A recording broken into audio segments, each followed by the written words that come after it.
Bismillahirrahmanirrahim. Assalamualaikum warahmatullahi wabarakatuh. Waalaikumsalam warahmatullahi wabarakatuh.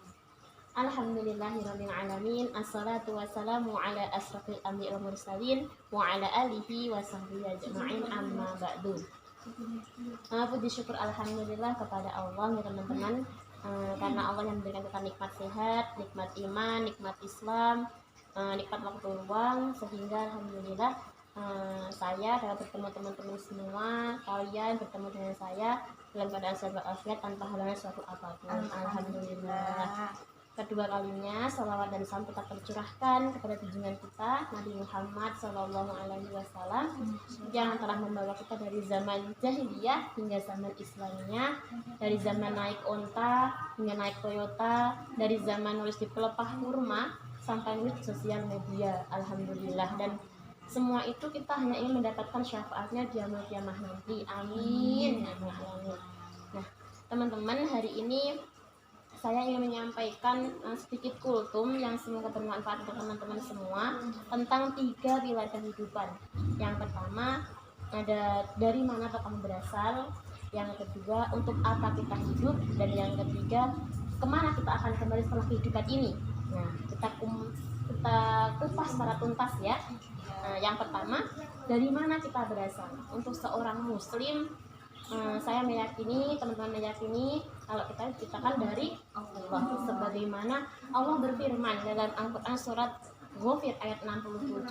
Di situ disebutkan, dijelaskan bahwa Allah menciptakan kita dari tanah, kemudian dari tetes mani menjadi segumpal darah, dan di dalam rahim ibu kita diberi ruh sekitar usia 3 bulan kalau nggak salah ya. Itu diberi ruh, kemudian kita dilahirkan menjadi seorang anak, kemudian remaja, dewasa, tua, kemudian kita meninggal. Yang kedua, untuk apa kita hidup? Tujuan kita hidup itu untuk apa?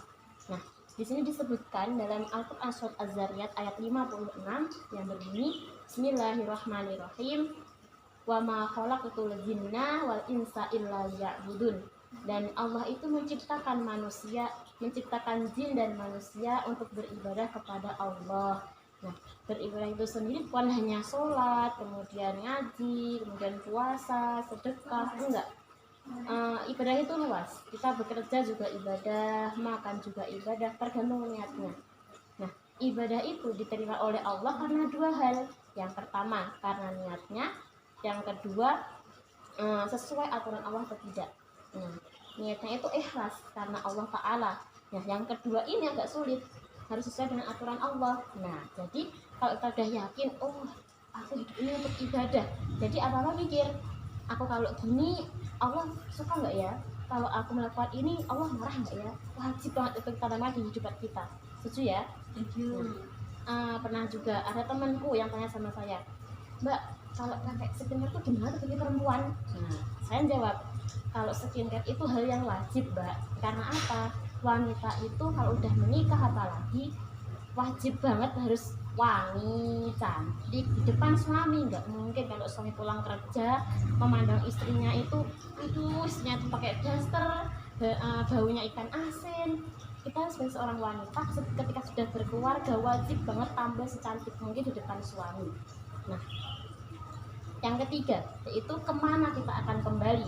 Ketika kita diciptakan oleh Allah, maka akan kembali kepada Allah. Sebagaimana dalam Al-Quran surat Al-Anbiya ayat 35, Bismillahirrahmanirrahim.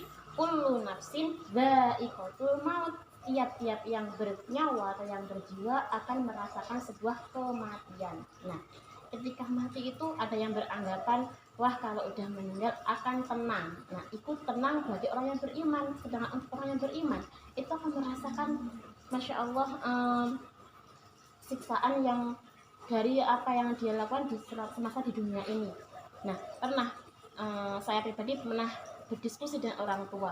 Ayah saya pernah mengatakan seperti ini, percaya atau tidak, ketika nanti kamu di alam kubur, apa yang kamu lakukan di dunia akan menjadi penolongmu di alam kubur. Misalnya puasa kamu, dia akan datang, nah kamu siapa? Aku adalah ibadahmu, puasa dicatat di dunia dulu. Kamu siapa? Aku adalah ayat-ayat Al-Quran yang kamu lakukan dulu di dunia. Kemudian kamu siapa? Aku adalah sedekahmu dulu. Kamu siapa? Aku adalah sholatmu dahulu. Nah, semua itu akan menolong kita. Saya pernah mendengar sebuah kultur yang mengatakan jika amal kita itu luar biasa baiknya, maka kuburan yang terasa sempit akan seluas lapangan, bahkan sangat luas dari rumah kita, ya kan? Nah, kemudian kalau kita beramal buruk, maka naudzubillahi min dzalik, kuburan itu akan menghimpit itu tubuh kita, kemudian hancur, kemudian utuh lagi, hancur lagi. Masya Allah, ngeri banget ya Allah. Nah, seperti itu sampai hari kiamat. Bayangkan yang dulu udah hari lama, sampai hari kiamat itu berpuluh-puluh tahun. Ada yang mengatakan juga di akhirat itu seperti 1 jam apa 1,5 jam gitu, saya lupa. Di dunia itu 1,5 jam, di akhirat ya seperti itu. Nah, ya Allah, itu singkat banget, seperti istilah orang Jawa mengatakan hidup itu seperti mampir ngombe. Jadi kalau kita udah mengerti dari mana kita dari berasal, untuk apa kita hidup, kemudian kemana kita akan kembali, kita harus mulai berpikirkan, kalau aku melakukan ini Allah marah apa enggak, kalau aku melakukan itu Allah gimana. Nah, insya Allah kalau dalam yakin seperti itu, hidup kita akan tenang, aman. Saya juga pernah mendengar dari seorang dosen yang mengatakan isto tenang wae, enak Gusti Allah.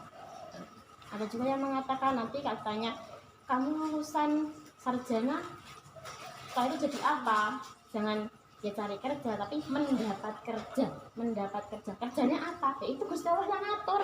Nah, kalau ayah saya mengatakan kerjanya apa, kerja itu banyak, masak juga kerja, ngepel juga kerja, kan namanya kerja itu banyak banget. Nah, kita hanya menunggu apa yang ditentukan Allah itu yang terbaik untuk kita. Kadang kita berpikir aku pengen A tapi sama Allah dikasih B.